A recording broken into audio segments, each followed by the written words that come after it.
We've been talking through all the different phases of a new construction home. So today we're going to talk design phase. What does that look like? What does that entail? How is that played out? How do you pay for it? All the things you need to know when it comes to designing and building your new construction home. So here we go. Let's get into it.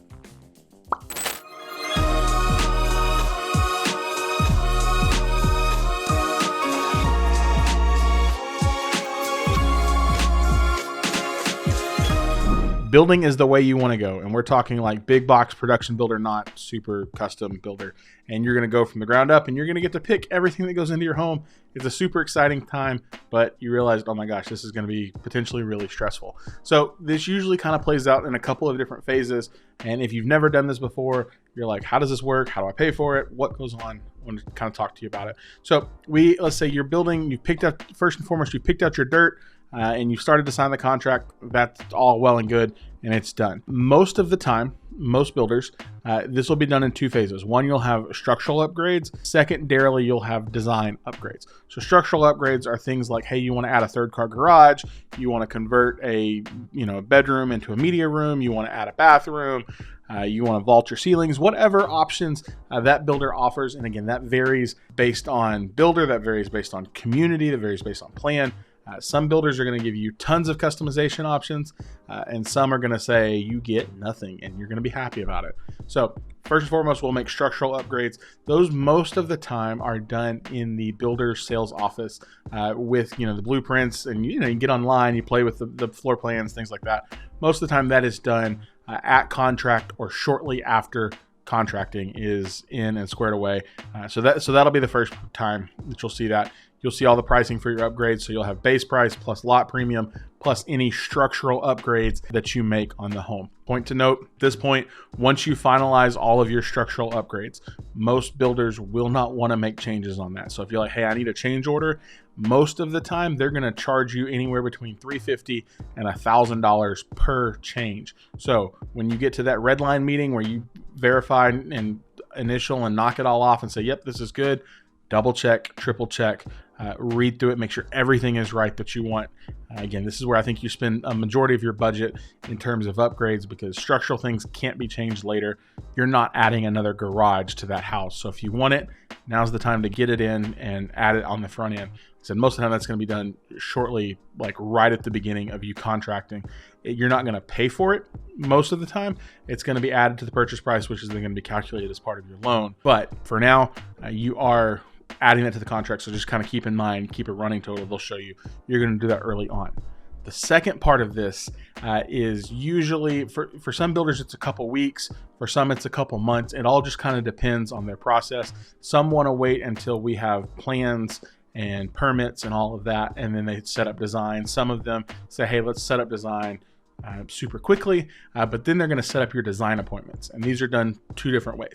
One, you'll have some builders that do it in the sales office of the community. They don't have quote unquote design centers. They have designs within those communities, and it's their sales staff or sales counselor that's going to be helping us walk through that process. Others actually employ the use of like a design center, which is like a kid in a candy store on crack. It's awesome because you go into these places and you're like, ooh, shiny.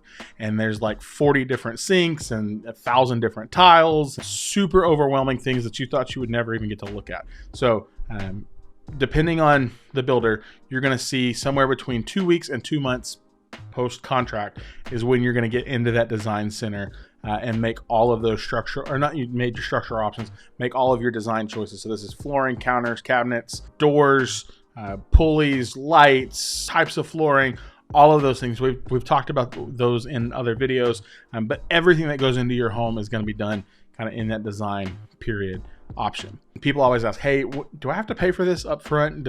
How does that work?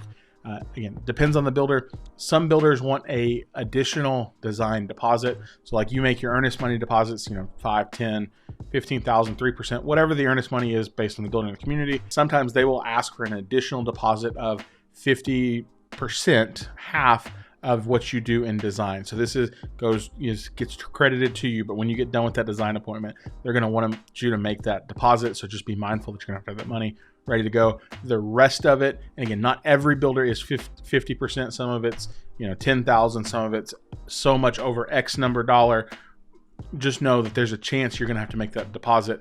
It will be credited to you at closing. It's your money, but it is part of the design process. The rest of that will get lumped into your loan for your total all-in purchase price that you are financing. People always ask me, Zach, how much should we spend? How much should we expect to spend? And I just have to tell you, everybody's different. I've gone to design appointments where people say, hey, we have a strict budget and we're only going to spend this, $40,000. It's like, great. And then the designers are super great where they work with us to make sure we don't go way over the $40,000. I've done other ones where people say, this is going to be my forever home. I don't care what it costs. I'm getting exactly what I want, where I want it, how I want it. And this is what we're getting. And they spend upwards of 70, 60, 70, depends on the home, right? Here's my good rule of thumb that I always try and tell people is figure 12 to 15% of base purchase price.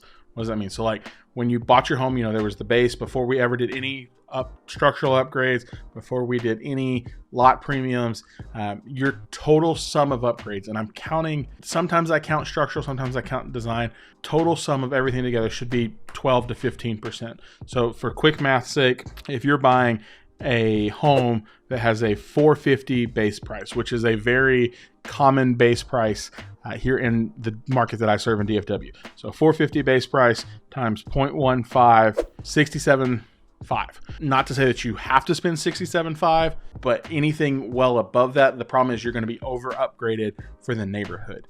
You don't want to be the most expensive home in the neighborhood. You also don't want to be the cheapest home in the neighborhood. You want to find that middle ground, and middle ground is most likely going to be somewhere between 12 and 15% of base spent on all of your upgrades, designs, things like that. Second question people always ask me, hey, what's going to cost me the most money?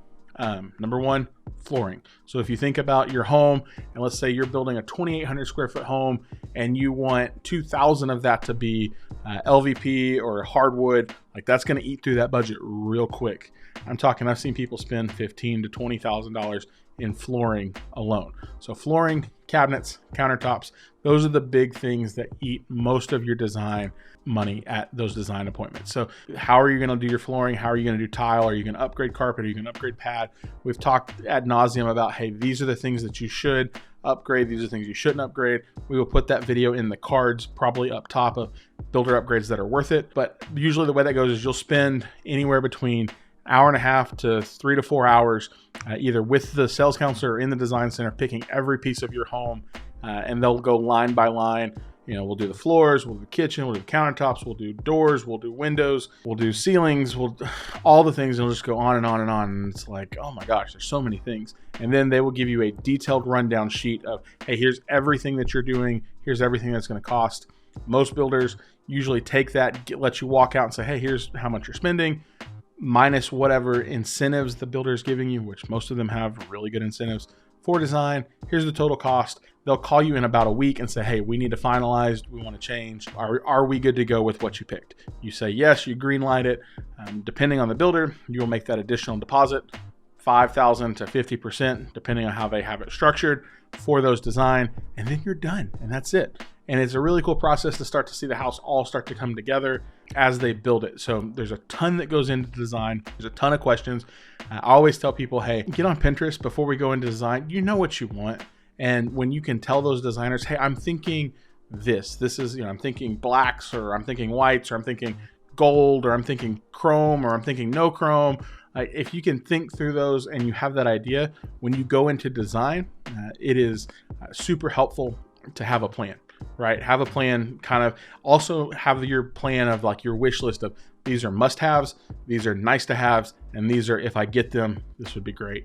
Because if you're budget conscious, you want to know, hey, these are the things I need to get, and yes, most definitely need to do them right now, versus these are the things like if I get them, they're nice to have, versus man, if we have any money left, or if I can find a way to make this happen, these are the priorities I want to have happen. Also, secondary pro tip, if you're buying a home with your spouse, please, y'all need to have a conversation before we get to the design center. The last thing that needs to happen is one spouse thinks we're going farmhouse, and the other says, no, we're going mid-century modern. And then you just start fighting with each other at the design center. It's awkward for you. It's awkward for me. It's awkward for the designer. We're all just really uncomfortable. It's not fun. So please don't do that at the design center. Have those conversations with one another, work on your list together, kind of come in with some sort of a game plan of, hey, this is what we want to do. And then be mindful of, hey, here's what we shouldn't spend money on. Because again, like I tell you all the time, builders are always in this to make money. The design center's in this to make money.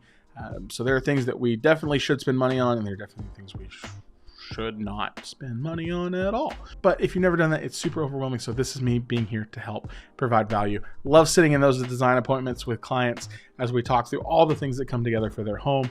If you have questions, my contact information is at the bottom of the screen. If you need a realtor to help you with your new construction purchase, call me.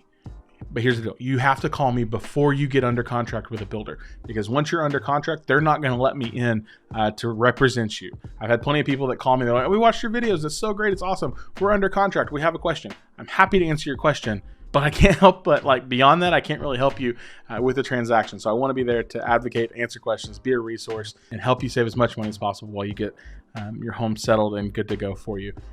Anywhere here in DFW, new construction is my specialty.